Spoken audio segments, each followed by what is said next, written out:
Welcome to Help Screen. If you want to delete photos from Google Photos without deleting from your phone, first thing is of course go to Google Photos application.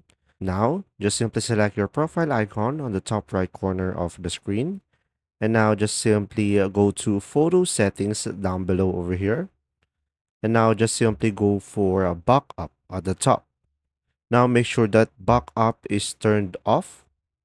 Now, after that, you would just simply go ahead and open up a web browser into your phone and go to photos.google.com, as you can see over here.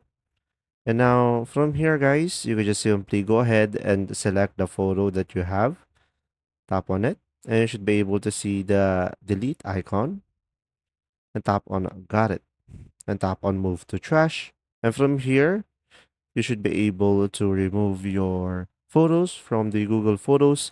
And now let's go to the Google Photos application into our device.